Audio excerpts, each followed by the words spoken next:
Hi, and welcome to the Wise Women's Conversations podcast. I am your host, Angela Council. And with a background as a naturopath, I thought I knew exactly what happened to women when they reached menopause until I experienced it myself. I then realised that there was so much more to this time of life than what was written in the textbooks. I decided it was time to bring this stage of life out of the closet and to have some open and honest conversations with women who are going through the same journey. Wise Women's Conversation has been created to share information and experiences from other wise women in our community. Sit back and listen to the wise women speak. Hello and welcome to this week's episode of Wise Women's Conversation. Now, this is a really important conversation that we need to be having. When I first heard of the work that Rochelle Courtenay was doing from Share the Dignity, I have to be honest, I didn't think we had a problem like this. I didn't realize that period poverty was even a thing. I didn't even think about the fact that there are women out there, homeless women, who can't afford to purchase menstrual products every single month. There are girls that can't go to school because their families can't afford the things that we have always had as basic needs. I have to tell you, it really shocked me. I have been following the work of Share the Dignity for a few years now. In fact, Share the Dignity is my chosen charity that within my business I donate to Share the Dignity on a regular basis. I own a Share the Dignity bag. I went and bought one of their bags. I also do the annual It's in the Bag drop, which I'll talk about in a couple of seconds. Now, just going to give you a little bit of a background of who Rochelle is and how she got to be doing what she's doing. You know, Rochelle will tell you that she's a typical woman. She's a mum. She's raised her children. She just lived a typical life, and she's had a lot of things go on in her life. Rochelle tells the story that in 2015 she was reading an article on a popular blog called Mamma Mia, and this article spoke about the difficulty that homeless women were facing when it came to managing their periods. She, like myself and probably many other women, asked, why has this never occurred to me before? And as the type of woman that she decided that she had to do something about it. So she was a personal trainer at the time, so she put out a call to all of her clients and asked for personal items to donate to women's shelters to be able to help women in need. And what this one-time response started what was to become the charity which is now known as Share the Dignity. Rochelle has done many, many amazing things in the last few years, and she talks about a lot of that within this conversation that we had. She was very instrumental in removing the tax on menstrual products, on tampons. She played a really big role in that. She's also put in vending machines in places around Australia where women are able to get free sanitary supplies. And as I said, In the Bag is an annual drive that Share the Dignity does. We're asking for women, everyday women, to basically gather up some necessities, get that word out, some necessities to help other women. And In the Bag is, as I said, it's something that I've done on a regular basis, and it's really just getting, if you've got an old handbag or just going and purchasing, you can go down to the secondhand store, get a bag, get a backpack, and fill it with things that women would need. Things like menstrual products, things like toothbrushes, Band-Aids. Sometimes you can throw a book in. You can put anything in there. And this is something that is so, so easy to do because you just need to buy one or two extra things with your shop for the next few weeks. And you can be part of the It's the Bag drive from November 22nd until Saturday, December 7th this year. You will be able to take your bag with anything that you've put in it to any Bunnings store anywhere in Australia, and they will take that from you and make sure that it gets to Share the Dignity so that it can be given to a woman in need. As I said, this is it's a conversation that we shouldn't have to have, but it's a really important conversation. And when Rochelle speaks, she actually speaks very little about who she is, and it's not about her. And Rochelle is very clear that this Share the Dignity is not about her. But I really want to honour what Rochelle has done, because she has opened my eyes and she's made a big difference. So let's get on with this conversation. The conversation I really wish I didn't have to have, but I'm so grateful that I was able to get a little bit of Rochelle's time because she is so busy. So please have a listen, and if you can help, go to sharethedignity.com.au and help in any way that you can. Follow Rochelle on Facebook, Share the Dignity. Hear some of the stories that Rochelle shares. They will open your heart. So have a listen, and I'll be back at the end of the episode to have a chat. Bye. Hello and welcome back to this week's episode of Wise Women's Conversations. And I am so excited for this conversation because what Rochelle does is unbelievable. And when I first learned what Rochelle was doing, it's actually a problem I didn't even realise that there was. But now when you think about it, it is a massive problem. So welcome, Rochelle, from Share the Dignity. Hi. It is. It's one of those problems you just can't unhear, right? That's right. So share with our audience, who is Rochelle and why are you doing what you're doing right now? Yeah, look, I'm just a mum from Sandgate. I've lived in my same suburb my whole life. I still have, my 5 best friends. We all went to school together, and I have 2 grown-up daughters who I just love and treasure. And and I just back in 2015 read an article that talked about how many homeless women there were in Australia, and at that stage there were 44,000 women who didn't have somewhere safe to call home. And I thought, oh my God, that's extraordinary. But what I read next was just life-changing for me. It was like that they also got their period and they didn't have access to sanitary items.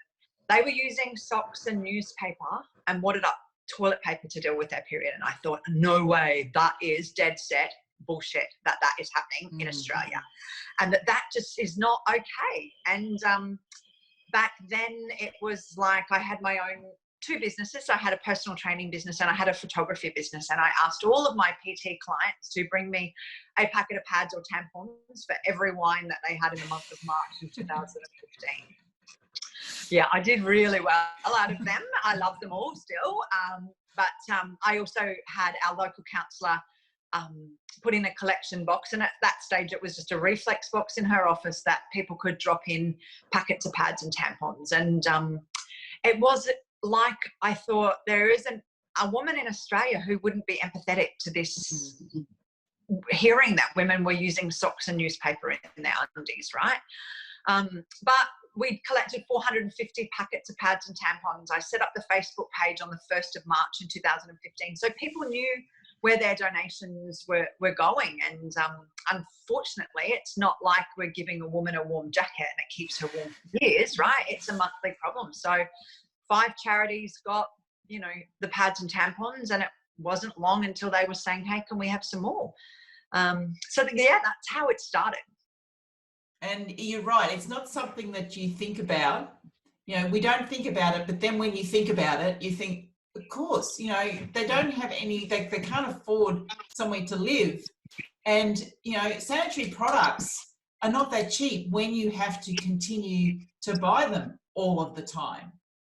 That's right. I remember meeting Wendy, a woman who had fled domestic violence with her 2 boys in tow, and she'd driven to the Gold Coast, and she said she could live on the Gold Coast knowing that she could shower on the beachfront and cook sausages for dinner and stuff for the boys, and no one really noticed. But she said, I'm not spending $5 on pads or tampons, when that is really, at the end of the day, I can go in and get a loaf of bread from Woolies for $1 and some sausages, whatever meat's as cheap as. She said that would fill our bellies and the kids got lunch for tomorrow.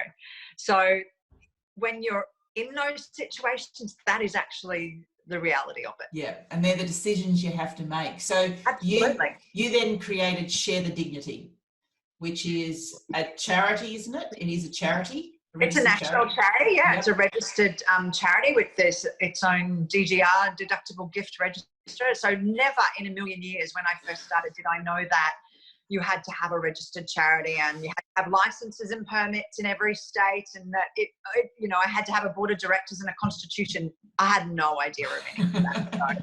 So it has been the biggest learning curve. The last 4 years have just been a whirlwind, and I am really lucky to have surrounded myself with some really amazing people who've gone, no way, that's not happening. How do I help? And that's exactly how we've got to this point where we, have now collected 2.2 million packets of pads and tampons and work with 3,500 charities around Australia, and 5,200 volunteers make it happen. It's enormous, but it only happened that way because ultimately people cared. So share with us what Share the Dignity does. So we'll talk about the drives in a minute, but you have vending machines, don't you? So what does it do? How does it help women? I'm assuming you give some to the women's refuges and things like that, but what do you do? So we do 3 collections a year. So in March and August, we put collection boxes out all over the country. So people can donate a packet of pads and tampons. As I said, we work with about 3,500 charities. And so they don't go to a central location. Wherever they're donated, so if they're donated in Bendigo, they stay in Bendigo and we give them out to the charities that are in Bendigo. The only time we ever have really an oversupply is if we're looking at the major cities like Sydney, Melbourne and Brisbane, and those get palleted out to remote Indigenous communities. So remember, I thought we were just looking after those 44,000 women who were experiencing homelessness. I could look after that, right? But 173,000 women turned to homelessness services last year. Man, that's like filling 2 football stadiums with bums on seats of women who have had to turn to homelessness services. That doesn't include our remote Indigenous communities. It doesn't include our drought-stricken farming communities. It doesn't include the 3.1 million, I think it is, people who live under the poverty line. Let's pretend only 1 million of those are menstruating women. They cannot afford the very basic of essentials. So when we collect in those months, it's really important that everybody talks about Share the Dignity, and you just buy 1 packet of pads and tampons. It can make such a big difference to somebody else. But then I came up with the idea of a vending machine, and that idea came from standing in a homelessness shelter where a woman came up to the counter to ask for a packet of sanitary items, and the 2 men behind the counter one said to the other, do you know where the sanitary items are? And the guy goes, yeah, they're upstairs. So he came back and he said, do you want pads or tampons? And I thought, oh my God, I would just die if I was that lady. Honestly, I just would. And she goes, oh, can I have both? And he turns to the guy beside him and says, can she have both? I'm like, for crying out loud, just give her the sanitary items. Yeah, and give her dignity. Oh, there must be a more dignified way that we can do that. And that's when I started to reach out to vending machine suppliers. But our vending machine needed to be different. It had to dispense free products, and it needed to have a timing mechanism on it, because I couldn't fathom that we would get donated items and they'd be all over the ground. But in saying that, we can't actually use donated items in the vending machines because sanitary items fall under the Therapeutic Goods Association Act, and they're actually deemed medical, right? So this started our whole removal of the tampon tax. So we had to actually specifically get specific packs made for our vending machine that had TGA approval. And so I thought all of those donated items, we could break that apart and we'd just get printed boxes and we'd be able to put them in there, and that's how we would do it. But that is so not how it happened. And it did start our war against the government to have that removal of the tampon tax, which I'm very proud to say that we certainly did that. And as of the 1st of January 2019, that tax has been removed, after having, spent a whole year meeting more politicians than I ever cared to mention, and having what was most of whom would never have a period anyway. No, and most of them have never really had a credit card that's not worked in their wallet either. So it's, how does empathy come into it? So it makes it a bit hard. But, if we didn't have some sort of equal representation around the table now in politics, then we would never have seen that tampon tax removed. So, we are gaining some places, ladies. We're getting somewhere. Yeah. So it was really big. That came round because you had an issue with what you needed to do, but then you realised that the tax was because it's a twofold thing there, wasn't it? So one is you couldn't put it in your machines, but two, why are women being taxed because they have a period? It's like, yeah, but it was also contradictory, right? Because you were taxing it like it was a luxury, yet you were making it fall under a health act, which was not right. So, I'd like to see us all get a little refund, but at the end of the day, we'll just take the win and keep plugging along, right? So, so we do the 2 collections where we ask for sanitary items, and then we do our, most cherished thing that we do, which is the It's in the Bag Christmas appeal. And that's so tell us about that. Yeah, I love that, and I participate in that every year. Yeah, so we just ask Australians to fill a pre-loved or new handbag or backpack and fill it with life's necessities. So we call life's necessities sanitary items, shampoo and conditioner, toothbrush, toothpaste, soap and deodorant. They're the basics that we should all have access to, right? If you are fleeing domestic violence and you have nothing, those things are the things that we say you should have access to. And then whatever else you put in your bag is completely up to you, determined by your bag size and your budget and your imagination, really. So things that we see are like chapsticks and hairbrush, hair ties. Like, I have owned 7,422 hair ties in my life, and I still do not own one.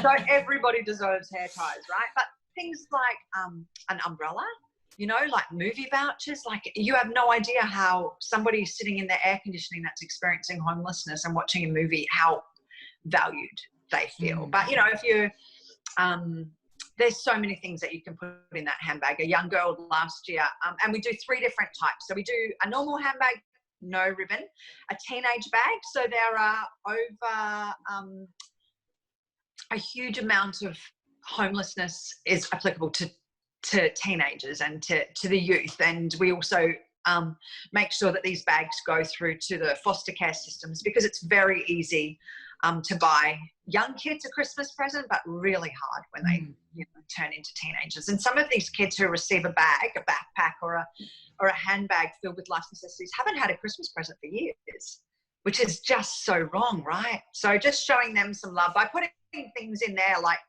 iPhone earplugs and, a cap or pens and paper, colouring in books, all those sorts of things that, we all just take for granted, to be honest. So, and then we do a nappy bag. So this was new for last year, and it really came about after a young mum that I met who talked about being in a domestic violence refuge and having her baby and not having anything. And I thought, wow, we can give you a bag, but it's not going to give you any of those things that you need for a baby. So then I went out and bought everything that was needed for a baby bag. And I was standing in that aisle, that baby aisle, and my kids are like 22 and 21, right? So I hadn't been in that aisle. I felt like a guy in the sanitary aisles. And I was like, it cost me $240 just for the nappy bag. So no wonder they can't afford those very basic of necessities. And so many mums are turning up into hospitals with nothing. And I would never want that for my daughters. So, and I don't think that, anybody else would. And I say to people, you don't have to spend the $240, but you can say to 4 or 5 other friends, how about you get this stuff? How about I get this stuff? And you just divvy it up, because not everybody can afford that either. Yeah. So tie a purple ribbon on that one so that we can distinguish that. And so that's the premise behind It's in the Bag. And it really came about after I was cleaning out my bathroom cupboard and went, oh my God, all of this stuff that I have here, having been a netball coach for so many years and being a personal trainer, everybody would give me stuff every year for Christmas and I never used it. You always just use the same stuff, right? And I thought, oh my God, the women at the local shelter would love this. And I literally was then cleaning out my handbags and it just ended up in a social media post at 5 o'clock in the morning when I was going to do clients on it. And it just went viral and everyone loves it. It's a really practical way to be able to make a difference to somebody. And it really only takes each week when you do your shopping is just to put one extra thing in your shopping each week, which means you don't have that big expense. It's only a couple of dollars extra. Just put it in there and then you do that for a few weeks and then you've got enough to go into a bag. And it feels so good to do it. Like It's in the Bag has such a great impact on so many people, like from the person who puts the bag together. I feel so selfish when I'm putting my bags together because I love doing it, right? Then there's the Shiros that we call, who are all of our volunteers who go and pick up the bags from Bunnings. Now the Bunnings staff, love to see people giving and being able to pick them up. And then there's the charities that we work with who are so struck for money that they're never able to give out just gifts like this. That it's so emotional for them. Then there's the lady that actually receives the bag. So it has so much impact and I absolutely love It's in the Bag. Yeah, I do too. Our yoga studio actually gets together and we do it as a group. And so we kind of all get together and do it as a group and then we take them to our local Bunnings. So when does the next, because you're coming up to Christmas, the next In the Bag campaign start? You can drop off your bags from the 22nd of November through to the 7th of December. And that's dropping them at any Bunnings store anywhere in Australia. Yeah. And then they will look after it from there.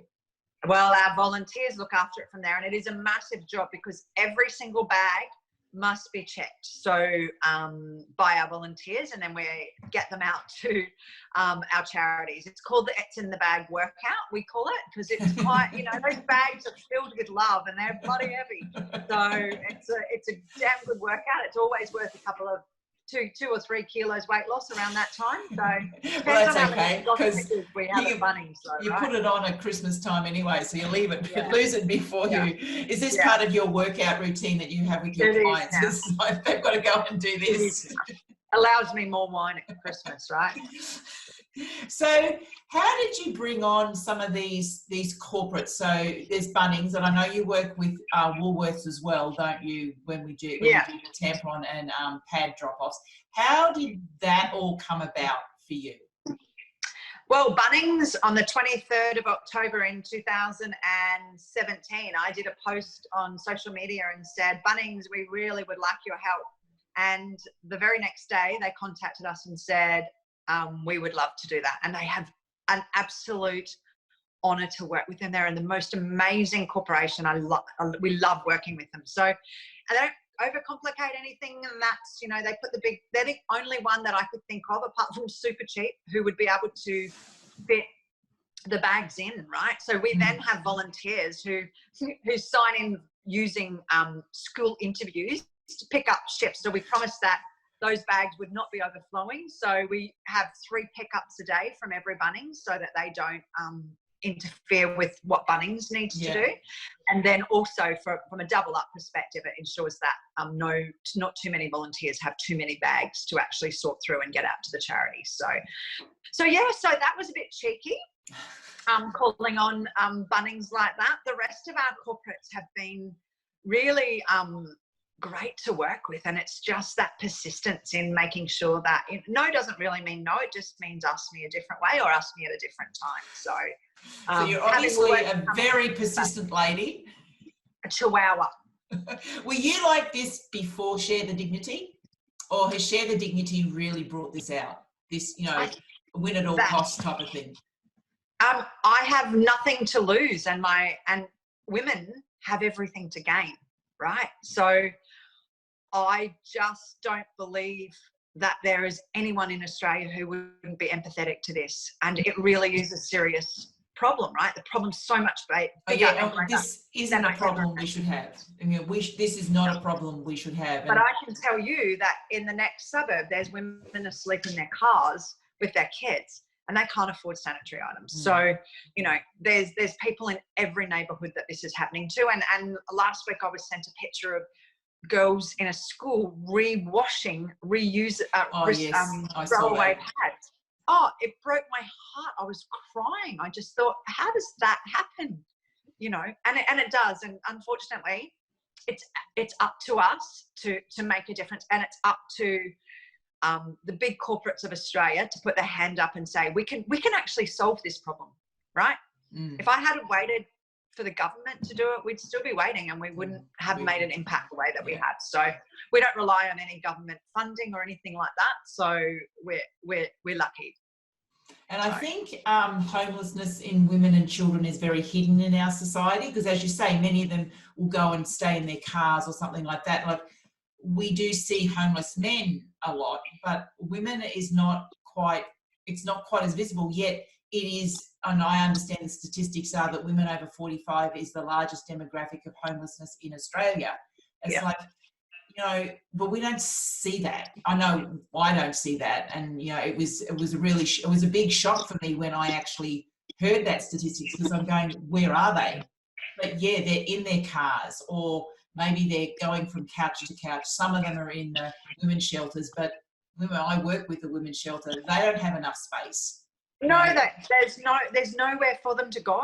There's not a shelter in Australia who's going to give a spot to a 50-year-old woman like me who doesn't have kids, compared to a woman who's got 2 kids. Do you know what I mean? So there's this big void, and the government needs to really act now, because there is a tsunami of older women that this is happening to. But also, let's not just look at what's happening now. Let's make sure that this doesn't happen in the future. Let's make sure that we look at financial literacy for girls in school. Let's ensure that superannuation is divvied up as soon as a woman is pregnant. Like, it shouldn't be that they have this 12-year period where they don't have superannuation.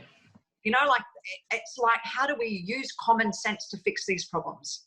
Yeah, and I was reading an article the other day, I'm not sure what it was, but and this man was obviously quite enlightened, because what he wanted to do, that when his wife got pregnant, is he wanted to split his super and give half to her, so that they would be equal. And the rigmarole, he had to do that over 2 years, and the rigmarole he had to go through to make sure she had an equal amount of super to him as they were moving forward. He says, not, most people wouldn't do it. He did, but it was a massive thing. And this is super, the fact that women are getting to the age of, you know, retirement, 50, 55, or they can't retire because they can't afford it, and they've got no money. Jobs, right? Yeah, that's right. And their husband basically walks away with the pool of super, because he's the one that worked. But she stayed home and raised the family, but she gets nothing. And, you know, it's just so unequal in this country. It's not just this country, I'm sure. And they need to be looking at the tax laws as to breaking up the super. There's so many things that we could go into with regards to that. I know. But ultimately, let's not let our children end up in this same scenario. Do you know what I mean? Let's teach them all about money. Let's make sure that they know that they must have every girl and every boy should have their own money. You shouldn't be reliant on somebody else for anything, because that's what traps you. Yeah. So, you know. So you're obviously really, it's not just the periods and, well, not just the pads and the tampons. You've got a bigger mission here, haven't you? Is really to get this equality within our society. And it's starting there with, you know, women being able to afford, or have access, not afford, have access to the basic sanitary items. Absolutely. And, you know, and girls, no, there are too many girls in Australia who miss out on days of school because their families can't afford sanitary items. You know, like, what does that do to the trajectory of her life? She's going to end up another one of those women who are experiencing homelessness because she hasn't had the education that other people's children are afforded, right? So does that, you know, and then you look at, you know, talking and having conversations around menstruation and periods. Who's teaching these kids that if their parents have never been taught that? Yeah. We have to stop that cycle as well. Do you know what I mean? And remove that shame and the stigma around periods, because until we do that, we're still going to have girls missing school because they're too embarrassed to ask for help. Now, on that, do you know whether or not any of the companies actually support the schools into actually supplying sanitary products to the schools? Because I know that my daughter, I mean, my kids go to a private school, and I was up there not so long ago, and one of the girls came in and said, I need a pad, and normally she's got some packets behind the counter, but she did go into a box and she came out with a little, a little pencil case. Yeah, and it had something, and I don't know, it was obviously one of the companies, and she just handed that out. Now, it was just because the girl had left her pads at home, I'm assuming, because we go to a private school. So, but is that a common thing that do companies actually supply that to some of the schools to help them? I think they're sample packs, and I know you by Kotex do that, and I think Libra do that as well. But the problem is that those girls up to the age of probably 11 and 12, grade 11 and 12, will not ask. Yeah. They're too embarrassed, and we just need to remove that shame and stigma, right? Because that girl sent her, in the case that I was, she actually sent her friend in. She didn't come in, so her friend came in to ask. And then the receptionist is a woman, and so she's fine. But she actually sent her friend to come and ask the question. Yeah, we need to change that. We need to create a world where periods is not hushed and that people just don't care. So too late for us in our 50s and 40s and 30s, but let's change it for our kids and our kids' kids, right? And it is, I mean, it's a conversation across the board that we should be talking about the way women's bodies work. I mean, I work with women who are in perimenopause and menopause. It's the same thing. It's a big secret. It's like, this is the way women's body work. We have periods. We, bleed. All of this is like, I'm not so much into the free bleeding stuff that on some of the places, but it's like, let's just talk about this. It shouldn't, I know for me growing up, it was always real hush hush. And if you had to go to the bathroom and, it was like sneak something into your pocket so nobody knew what you were doing. And it's like, and it's because it was always a taboo subject, and we need to really just talk about it. Actually, I find that my daughter's a lot more open about speaking about having her period, or she calls it being on her period, than I was at her age. So do you think there's a shift coming around, or is it still not talking? Depends on whether where that sits in your home and your culture. Do you know what I mean? Yeah. And Indigenous communities, it's still not much better. And Greek communities, I still don't think that. So it's a lot to do with that. And it's, it's also, in poverty, if like my mum never talked to me about it, do I know as a mum then to talk to my daughters about it? So it's a part of education. It should be a part of the curriculum as well. So it shouldn't be boys need to go off into another room. Hey, boys. They should know about it. You come from somebody who did, right? So, and you're probably going to end up in a relationship, and I'm sure you've got sisters and you've got cousins and female friends. It's not, removing them and putting them in two separate rooms is only creating more of the stigma and shame that goes around periods, right? Yeah, totally agree. And I've noticed one of the companies, they put it, and this has caused a bit of controversy too, with one of their ads, instead of using the blue liquid, we all bleed blue blood. They've now started to use a red liquid or a blood-like liquid. Whether or not it's blood or not, I don't know. But now there's people going, well, we don't need to see that on TV. Boys don't need to see that. I'm going, well, why not? It's less like but they're happy enough to sit around and watch bloody movies with fighting and blood all over the place, and football every weekend with boys with blood eyes and stuff like that. I mean, I think it was a fabulous campaign that Libra did, and blood is normal, right? It is. We all bleed. I was really proud of it. So we want everybody who's watching or listening to get behind In the Bag campaign. And if you want to know more, go to sharethedignity.com.au, and I will put all the links in the show notes. Now, and I always have to say that my favourite handbag that I'm not going to put up in the bag, I'm afraid, is my Share the Dignity bag. Because if you want to, Rochelle also sells beautiful handbags. I'm due a new one because I did break the strap on the old one, so I have to get a new one. every single one of those bags is named after one of the women that we've helped. So the Gabby Bag is about the most amazing young woman, Gabby in Perth, who was experiencing some mental health problems and didn't have anywhere to live, and ended up in a refuge just before Christmas. And in her bag, she talks about, and I'll try not to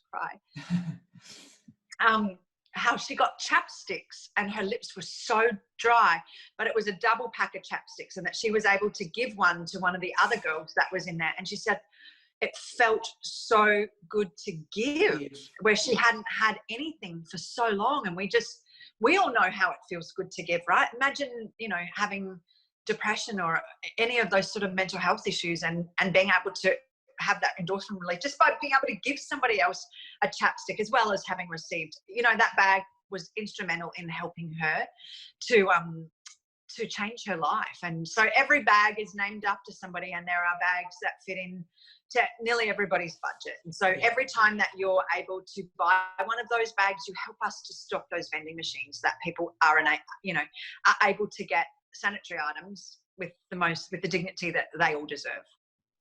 Yeah, so I absolutely love the work you're doing. I love reading about the stories, the difference that a bag has made to someone's life. It's like, because you share a lot of the stories on your Facebook page, and it's like, for something for us is so simple, and really it just takes a little bit of time and a few dollars every week, but the massive amount of impact it makes to the women and the girls that are receiving it, it's like, you kind of immeasurable. The words, there's no words for it. And but what you're doing and the difference you're making it's unbelievable. And I thank you from the bottom of my heart for you just really showing up and being you and following your heart and knowing that you had to do something about this, because there's many women who would have said, oh, this is too hard, I'm going to step back. But you didn't. You stepped in, formed a charity, did all of that work.